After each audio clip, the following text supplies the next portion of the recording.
question is, do you understand the relationship between stimulating business growth and increased revenues?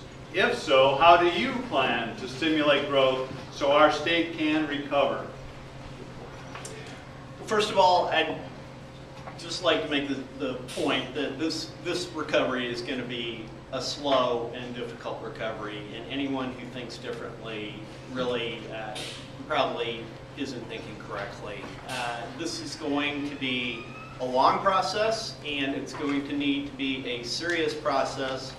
We are going to need to step up to significant discoveries of inefficiencies in government. We need to review every single tax exemption. We have $200 billion that are exempt from taxes presently in the state of Washington. These need to be addressed. We need to find those exemptions which are no longer relevant, that don't produce jobs or revenue, and get rid of them. Good example is the tax on bullion, or the exemption on the sale of gold bullion in this country, or in this state. That is wrong, and we need to end it. Thank you. As I said in my opening comments, you can't tax your way out of the hole that we're in. The only way you can get out of this is what I call Economics 101. You got to get people back to work. You have to get people working so that they have a paycheck. They don't lose their homes, they're able to take care of their family, and then they have disposable income that they can spend that then goes back to run our state, our local, and our local jurisdictions government.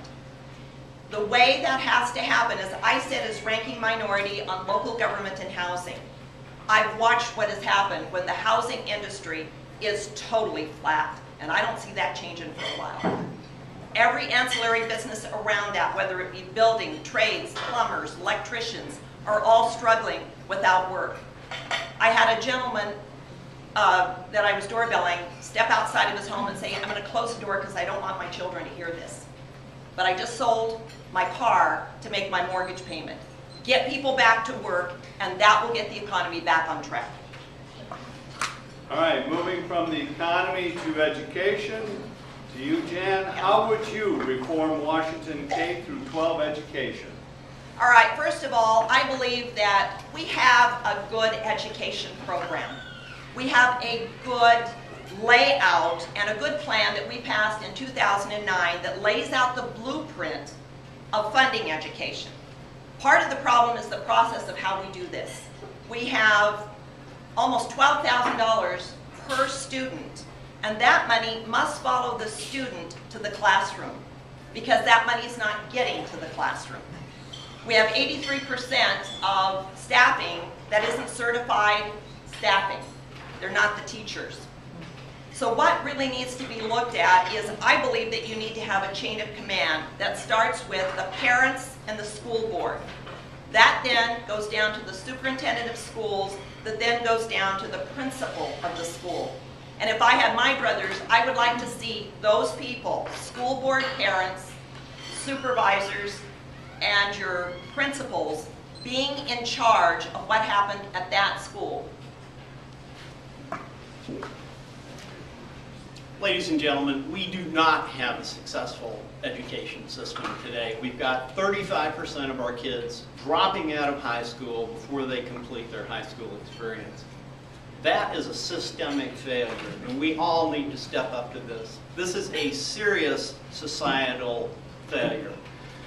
So what do I propose? I propose that we create meaningful career paths for our kids who are non-academic. We are stuffing every single kid through an academic track, regardless of their academic abilities. And it is not only cruel, but it is highly inefficient.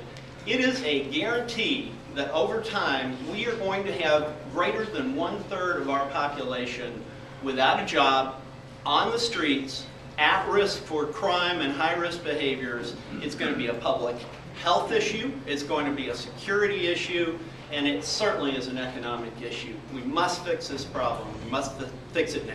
Thank you. And staying with economics, how can the legislature help small and medium-sized businesses succeed? Sumner?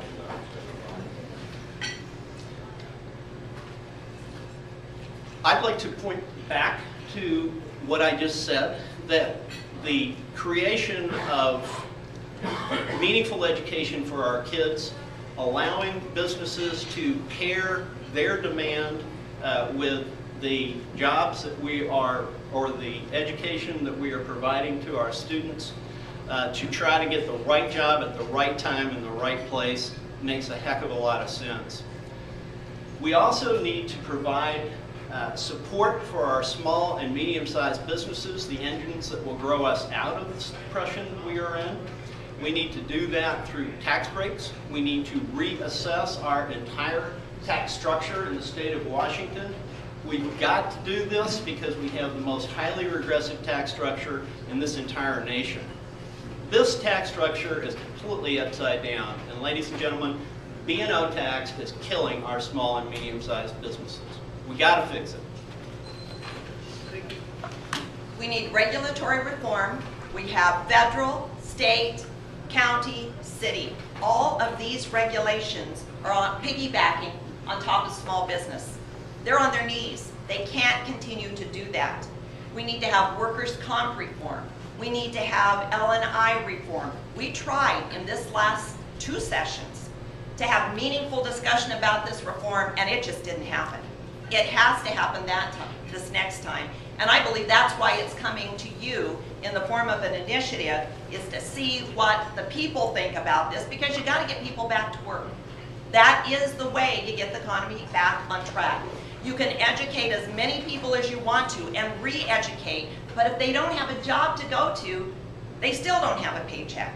We have a situation in our family where we had a stepdaughter laid off 3 times, has been retrained to a paralegal. She still can't get a job because there isn't a job out there available to her.